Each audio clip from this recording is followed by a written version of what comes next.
it's Emily Williams, the founder of I Heart My Life and your host of the I Heart My Life show. This is episode 176, The Dynamic Laws of Prosperity, Part 1. So today I'm starting a new series going through an incredible book called The Dynamic Laws of Prosperity by Catherine Ponder. Now, this is a book that I completely stumbled upon when I interviewed somebody else on the I Heart My Life show, Dr. LaGuardia. His episode's coming up in a bit. And he shared the name of this book with me literally just in passing. He was talking about his morning routine and talked about how he went through this book on a regular basis. He would read a little bit of it every single day. He got a practice from this book that really changed his life. So I immediately went out and got the book. And I do this all the time. When somebody recommends a book, especially that has to do with money, I'll go out and get it. And normally I'll get the Kindle book so I can start it right away. And then if I really love it, I'll order a hard copy.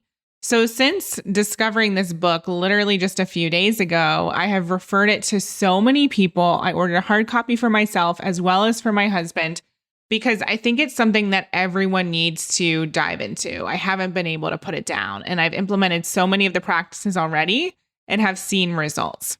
So that led me to truly know that I need to share this book with you. Obviously, you can get it for yourself, but make sure that you listen to all the parts of this series so that you can start to understand the laws of prosperity and how you can use them in your life.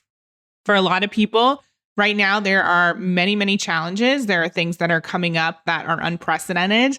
There are issues in life and in business that maybe we didn't expect. There are things going on at home that are uncertain and causing some stress, like homeschooling and all the things that we've had to deal with amidst the pandemic. But you still deserve to be wealthy. You deserve to have all the abundance that you desire. And so we're going to dive into this book in a series of sessions that's going to help you uncover how you can actually make that happen. So regardless of where you're at on the spectrum in terms of wealth, this is for you, and I know you're going to uncover and discover a lot of really cool practices that you can put into play right now in your life, in your business, in your relationships to create more abundance. So let's dive in. Are you looking to transform your relationship with money? Are you looking to make more money? Are you looking to increase your sales or maybe support your team in making more sales? If so, keep listening. We have our I Heart Money course available just for you. This is my signature course that helps you uncover all the things that are stopping you from creating more wealth. We go through 8 modules together. You get a workbook plus video trainings, as well as access to over 20 hours of group coaching calls that I recorded with real life women who want to make more money. You're going to get so much from this program, and I want to give you an opportunity to get it at 15% off. So if you go to iheartmylife.com and go to our courses page, you're going to see I Heart Money on there.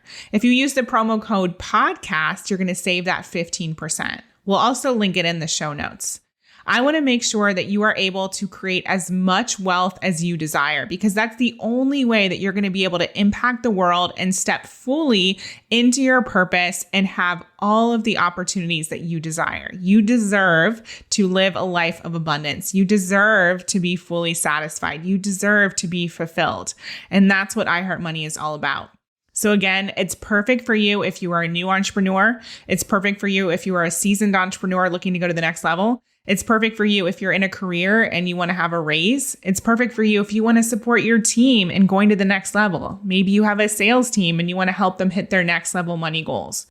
It's also perfect for you if you want to learn all about money mindset and teach it to your clients. So again, go to iheartmylife.com, go to the courses page and check out I Heart Money and use the promo code podcast to save 15%. So once again, this book is called The Dynamic Laws of Prosperity by Catherine Ponder. To be honest with you, I had no idea who Catherine Ponder was. And so when I dove into this book, I was really interested to hear more about her story. She wrote this book back in the 60s. And what she talks about is the fact that 15 years before it, life looked really hopeless for her. She was widowed. She had an infant son. She had no training for any type of work and therefore no means of income. She also said that her family was not able to offer any financial assistance. And if anyone from the outside looking in would have observed her, they would have thought, you know what, prosperous thinking or no prosperous thinking, there's a hopeless case. Those are her words. And so what she realized, though, is that her mind was actually the tool to her creating wealth and abundance and to her getting out of this situation and creating a different life for her son. So she talks all about the different laws of prosperity and how she actually utilized them in her life and ultimately became a pastor and actually started to teach on all of these principles. Now, she uses the Bible in particular to teach all these laws. But if I use the word God on these trainings, I want you to really understand that that could be replaced with the universe or spirit, whatever it is that you believe in. So I want you to really listen for the things that stand out, the things that resonate with you most. Forget about like the religious side of things. Again, I don't know what your religious beliefs are, but here we're talking about laws. We're talking about spirit, we're talking about universe, whatever it is that resonates with you, just fill in the blank. All right. So I'm going to dive into chapter 1 here, which is called The Shocking Truth About Prosperity. So what she uncovered as somebody who ended up being a trainer, basically, she would go and she would host these lectures on prosperity, was that there were a lot of people who were in the room who felt guilty for being there. So she realized that this guilt oftentimes stemmed from certain religious beliefs. A lot of people were actually taught that it was more pious to be poor and that wanting a lot of money was greedy. And she actually says in the book, she says, "You are prosperous to the degree that you are experiencing peace, health, and plenty in your world." So for her, it's not just about money. It's also looking at your health. It's looking at the peace that you're experiencing. And she also realized that she had to support people and understanding that in the Bible, it was not actually a pious thing to be poor. That happened later on. And I'm not going to get into all of that. That's not the purpose of what we're teaching here. But she was able to use all of the things in the Bible that she had studied and that were really important and powerful to her to show people that it was actually their duty. And it was what the universe, God, spirit wanted for them in terms of their life. The universe wants you to be wealthy, to be abundant. And that she says in the book here, she says, it is shockingly right instead of shockingly wrong for you to be prosperous. Obviously, you cannot be very happy if you are poor, and you need not be poor. It is a sin. Poverty is a form of hell caused by man's blindness to God's unlimited good for him. And again, she's using him here, so you can fill in the blank if you are female listening to this. Poverty is a dirty, uncomfortable, degrading experience. Poverty is actually a form of a disease. And in its acute phases, it seems to be a form of insanity. Now, I don't know if you've ever thought about poverty in that way. Obviously, I don't want to experience poverty, and I know that there's a lot of negative things that can happen because of it. But I've never actually thought about poverty as a disease or a form of insanity. But that's what she's saying here. So that's a really extreme opinion. She even goes on to say that a doctor I know has said that he would have few patients if it were not for financial problems, worry, strain, and tension, all which lead to ill health. He states that our mental hospitals are filled with people who have found that financial strain over a long period impaired their minds and bodies to the point of incapacity. It has even been estimated that 9/10 of mankind's illnesses are caused by the strain, misery, and unhappiness of poverty. Now, this is very much in alignment with what Marianne Williamson teaches.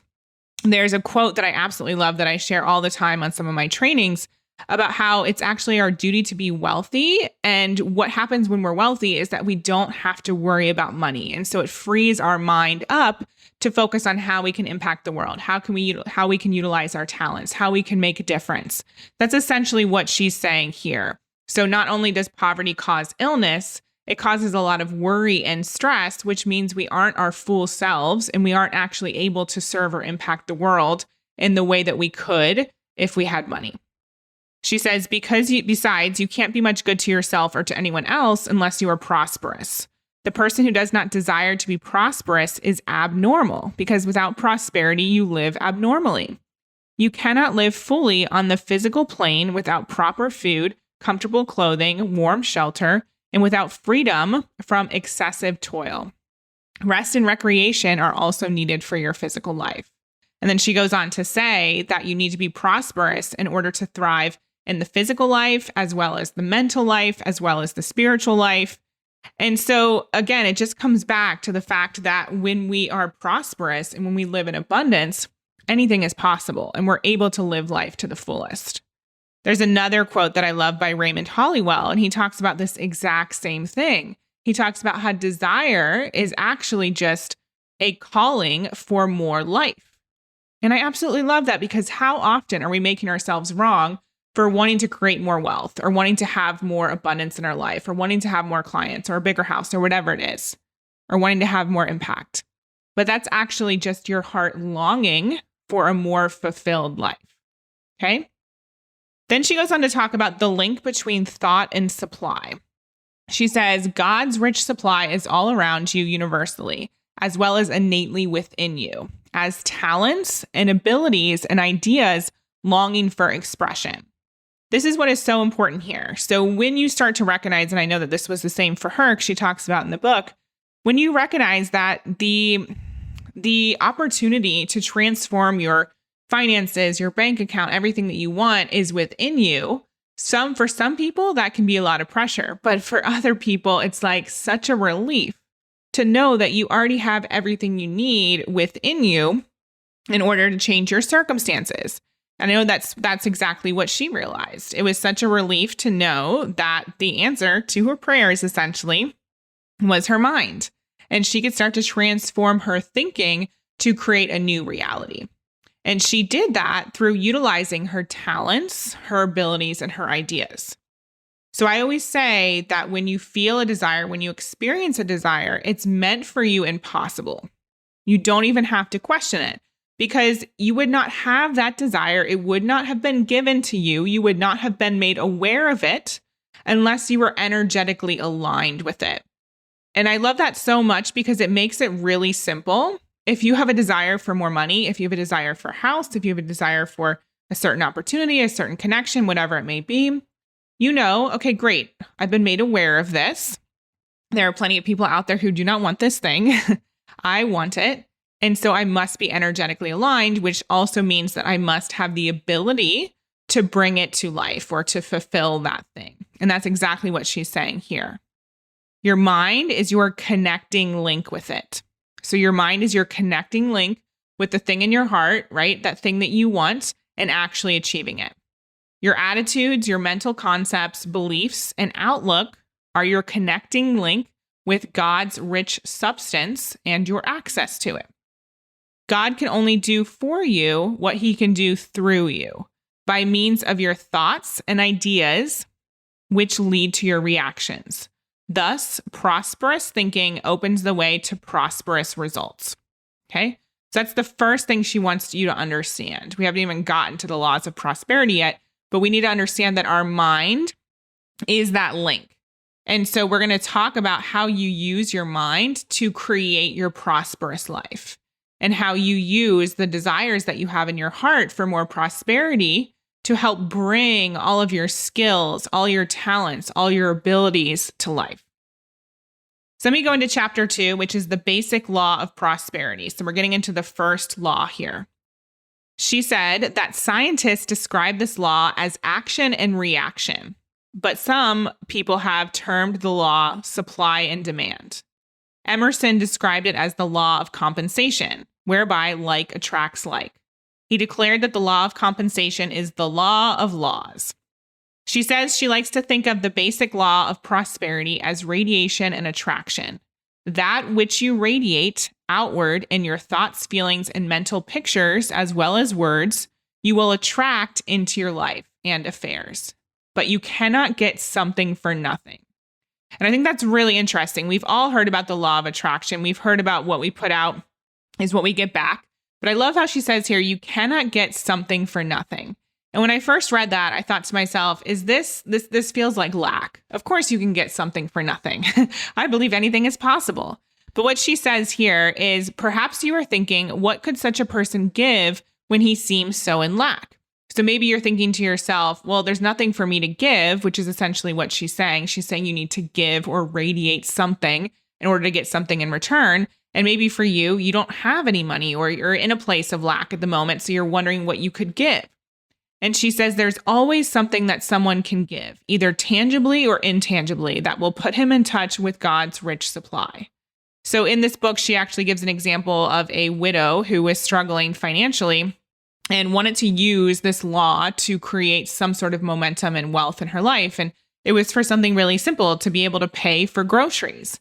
And she was thinking to herself, how in the world can I give to somebody else when I myself have not actually been taken care of? And this is another important point here. How can you give to others if you yourself haven't been taken care of? But what we're talking about here is you give to others first, in a sense, to create momentum with this law. So what she in particular did was she decided to cut some flowers from her garden and give them to her neighbor, right? And that created that flow of energy, and she radiated out that generosity, and she was actually given money for groceries in return, not by the same person, but by somebody else. Now, it's just one story. If we take that and apply it to my life, I also saw the same thing happen. Back when I was living in London, I was in a terrible place financially. I had tons of credit card debt. I was a struggling student. I was working as a nanny for like $12 an hour. And I always thought to myself, I can't afford to tip anyone. And so I would go and get my hair done. I would go and I don't even know what I did, but I would go out to eat and I would tip as little as possible. And it helped because in the UK, tipping isn't necessarily expected. And so, I had a very different mindset about that. But then I started to understand the law of attraction, and I started to understand money mindset. And I realized that I was holding on to money like I was never going to receive any more. And that's a terrible thing to put out into the world when you're holding on to something so tight because you don't think that you're going to be able to receive. Well, that's exactly what happens. You don't actually receive. You stay in the same place.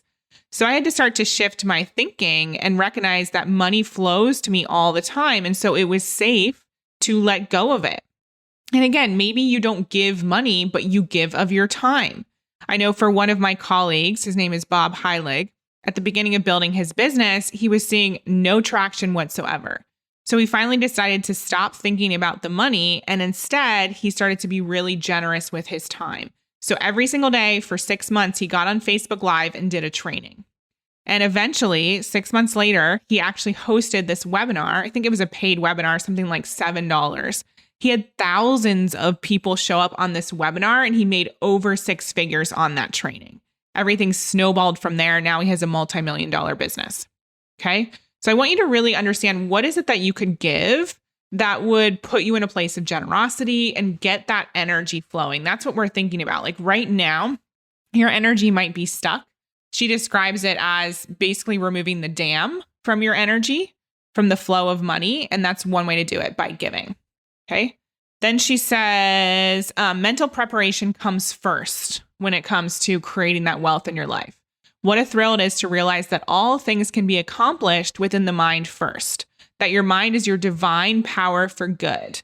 The reason all things can be accomplished mentally first is that the mind is the connecting link between the formed and the unformed world. Man's difficulties come when he uses this power in reverse. So think about it right now. Are you in that place of lack like I was, thinking that nothing's working, like you don't have any money, blaming people for your current situation? Or are you in a place of recognizing that abundance is all around and thinking that everything you desire is right around the corner? She says you have to radiate deliberately in order to attract the good you desire. Otherwise, you get into a limited trend of thought and produce limited results. Now, there's been tons of research done on how much of our mind we actually use. Some people say it's as little as 10%. So we are all producing limited results at all times. That's why I'm such a big champion for us tapping into our desires and what it is that we have in our heart and what we believe is meant for us, because that's the real truth. And even when you tap into that, that only takes us so far. There's so much more available for us. Then she goes into talking about how you are magnetic. She says, you do not have to force success and prosperity to yourself. Instead, you can develop that exalted, expectant, prosperous state of mind that is a magnet for all good things of the universe to hasten to you, rather than entertaining the tense, critical, anxious, depressed, unforgiving, possessive state of mind that is a magnet for all kinds of trouble and failure. That's exactly what I was doing when I was thinking that there was not enough money for me and that I couldn't afford to tip. I was putting out that tense, anxious, possessive state of mind when it came to money. I've had a couple of mentors tell me that when it seems like sales aren't coming in, they will actually go and spend more money because they know about the laws of the universe and they know they're prepared to do the work to make that money, but they also know that that gets the energy flowing. So I'm not telling you to go out and spend everything that you have if it feels like the sales aren't coming in, but I want you to take a look at your energy and ask yourself, what are you currently radiating out? And how can you focus on giving in order to receive? So she says here, psychologists further state that man can release more result-getting power in 1 hour of concentrated use of his mind than in 24 hours of physical work. That is crazy. For someone who is a workaholic like myself, to think that I can get more done by meditating or thinking or journaling for 1 hour versus 24 hours of work, that's a little depressing, right? But it's also really exciting. So how can you utilize your mind in that power hour or even 10 minutes of meditation to really focus on what it is that you want? And just imagine how things would start to transform if you even did that in the morning and set your day up for success because you got in the right frame of mind. How much easier would things happen? How much more flow would there be in your life? How much less hard work and grind would you have to put into things? Then she says, I'm an irresistible magnet. Oh, let me back up for a second. So then she says, let's see, some psychologists even believe that man can release more result-getting power through 1 hour of concentrated thought than a month of physical work. So some people believe it's more than 24 hours. And then for some people believe that when you use your mind for an hour, that power hour, it actually does more than a month of physical work. Now, again, I don't have the research here in front of me. This is taken from a book, but I can totally see what she's talking about because sometimes we think it's about doing more, but it's really about shifting our mindset, shifting our attitude, opening up our eyes to different possibilities, different ways of getting the same result. And I know I'll speak for myself. Sometimes I make it way harder than it needs to be. So one of the things she mentions in this section of the book is this little phrase that I actually copy and pasted into a graphic for myself because I loved it so much. It's a little mantra that I think everyone needs to hear. So she says this, I am an irresistible magnet with the power to attract unto myself everything that I divinely desire, according to the thoughts, feelings, and mental pictures I constantly entertain and radiate. I am the center of the universe. I have the power to create whatever I wish. I attract whatever I radiate. I attract whatever I mentally choose and accept. I begin choosing and mentally accepting the highest and best in life. I now choose and accept health, success, and happiness. I now choose lavish abundance for myself and for all mankind. This is a rich, friendly universe, and I dare to accept its riches, its hospitality, and to enjoy them now. So feel free to play that part over and over. And of course, if you have the book, definitely grab that quote. It's such a good one. All right, so now we're going to get into chapter 3, which is the last part of this episode. It's actually my favorite thing that we're going to cover today. So let's dive in. She says, when a person is honestly trying to be prosperous, is thinking along prosperous lines and still fails, it is usually because he needs to evoke the vacuum law of prosperity. She says, if you want greater prosperity in your life, start forming a vacuum to receive it. In other words, this is what this means. She says, get rid of what you don't want to make room for what you want. Now, she goes on to talk about clothes in particular and how she actually wanted some new clothes for a certain event or something. So she actually decided to get rid of her current clothes, give them to her sister, and make room for more clothes and the money for more clothes in particular to come into her life. Now, you can do this with anything. Say, for example, right now you work with clients. Maybe you have a one-on-one coaching program. I know for me, I have a limited amount of spots in my coaching program, at least at this level, because there's only one of me and I can only take on so many clients. If I were to say yes and get into a coaching contract with someone who is not the right fit, that person would be taking up a spot that could otherwise go to somebody else, somebody who was a better fit. It's the same thing with relationships. If you're in a romantic relationship with somebody who's not a good fit for you, you're basically blocking the opportunity for the other person who is the right fit to come into your life. So really think about that. You can look at every single area. She also talks about furniture. Do you have furniture in your house right now that's not a fit? Are you wondering why the money's not coming in for a different set of furniture? All these examples can be used as the vacuum law of prosperity. She says new substances do not flow easily into a cluttered situation. Think about that. New substances do not flow easily into a cluttered situation. I talk about this all the time with my clients. I ask them, do you have the capacity to receive? That can be money. It can be clients. Do you even have the time on your calendar? If you want to receive more clients, put the time on your calendar. Open up a spot for a new client, right? It's like common sense, but we don't think about it. We think, oh my gosh, I have no time for a client, yet I want another client. Well, those are conflicting feelings, conflicting thoughts.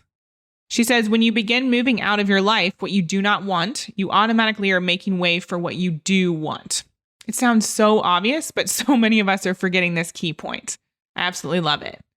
Then she goes on to say that if you are experiencing, or if you're working towards putting into play the vacuum law of prosperity, but you don't seem to be getting the results, oftentimes forgiveness can be the answer. She says many negative subconscious attitudes are stored in our emotions that we are not even consciously aware of.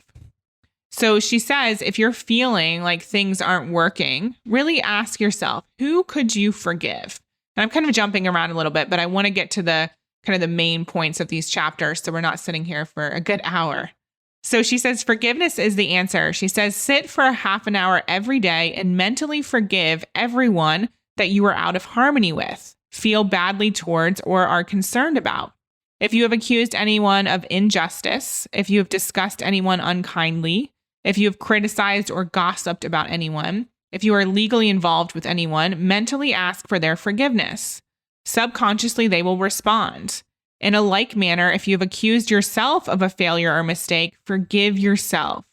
Forgiveness can form a vacuum that will undam your prosperity and success.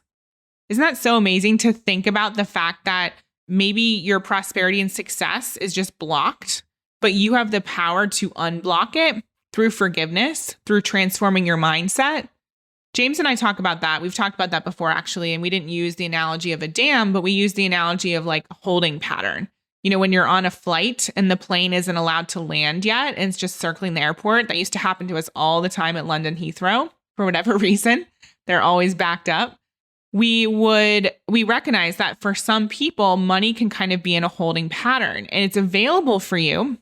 We know that there is wealth out there. We know that there are banks full of money, but it might just not be in your bank account yet. So it's in that holding pattern or it's in that dam. So you want to unblock it. And forgiveness can do that. It makes complete sense because oftentimes if we are holding a grudge against somebody, even if it's ourselves, that's a lot of weight to carry. And so you can see, using all the metaphors here in this one episode, in these final few minutes, you can see that that's a lot of baggage, right? And if you're weighed down, you're not going to move as quickly. Things aren't going to be as attracted to you. It's very heavy. The energy is heavy. It's not free flowing like a stream, right? It's stuck. So we want to release that. And forgiveness is one of the ways that you can do that. She says, releasing is magnetic. Through release, your power of attracting good is greatly increased. Then she talks about the fact that if you are experiencing lack, that you should talk about it to no one. Speaking of economic lack and limitation keeps many people in the poorhouse financially. Never think of yourself as poor or needy. Do not talk about hard times or the necessity for strict economy. Do not think about how little you have, but how much you have. There must be constant elimination of the old to keep pace with this growth. When you cling to the old, you hinder your advance or stop it altogether. This is so beautiful. I want to break this down a little bit more. I had this exact same experience when I was going through my own quarter life crisis and felt like there was a lot of lack in my life. The moment I started to shift things to gratitude and focus on what I already had, right? She says, do not think of how little you have, but how much you have. Once I shifted to how much I have, everything started to change, truly. Okay. So this is so easy to do every single day. Find at least one or two things that you are grateful for. Focus on the stuff that is going right. Even if I used to focus on my pumpkin spice latte and the coffee that I had that day, or somebody opening the door for me. It doesn't have to be a big thing, but shift your focus onto how much you have. And then you're going to start to radiate a different energy. Your mind is going to chemically change, right? There's something called neuroplasticity, which is an actual scientific thing, how we can rewire our brain. So that's what you start to do. And you start to see more abundance in your life because you're also focused on more abundance. Just like when you go on a date with somebody is going to be much more attracted to you if you were in a happy space, if you were joyful, if you were positive, versus you being a Debbie Downer. And I love this last piece. I'm going to read it again. There must be constant elimination of the old to keep pace with this growth. When you cling to the old, you hinder your advance or stop it altogether. So think about when we cling to old processes or old clients because we don't think anyone new is going to come in, and we get super needy, or we cling to that relationship because we don't think we're deserving of something better, or there's no one else out there for us. That's rooted in lack. So that's what we're looking to shift. And, if you desire the thing that you currently have, great. But what it's saying is that the universe and life is always about growth and newness. And I think in our world, we often make that wrong as well. And so I want you to really own what it is that you want, own the life that you are craving, own the things, own the milestones, the accomplishments, because whatever you are craving, that is what is in store for you. That's what it's available for you. And the sooner that we own it, the sooner we stop judging it, the sooner that dam is going to be released, or the holding pattern is the Heathrow is going to allow you to land at the airport, and you're going to see more abundance. So I hope you loved today's episode. It's super fun for me to talk about all this. It's my favorite topic in the world: money mindset, prosperity, creating more wealth. And again, I'm recording a whole series of episodes, so I hope you tune into the next ones. They're going to be just as good. And let me know what comes up for you as you implement all of these things into your life. I hope you loved today's episode. It was super fun for me to record. Definitely take some action on some of the tips that I gave you in today's episode. You can also go to our courses page on iHeartMyLife.com and check out our iHeart Money course. This is perfect for you if you want to start transforming your money mindset to create more wealth. We also have our special money audio on that page, so you can check that out as well. Thank you so much for being a part of the show, and I look forward to talking to you next time. We hope you loved this episode. Thank you so much for being an avid listener of the I Heart My Life show. Take a second and leave a review. It would mean so much to us, and we read all of them. And for further inspiration and life and business tips about creating a life that you love and achieving massive success, definitely follow us at iHeartMyLife on Instagram and at iHeartMyLifeNow on Facebook. See you next time.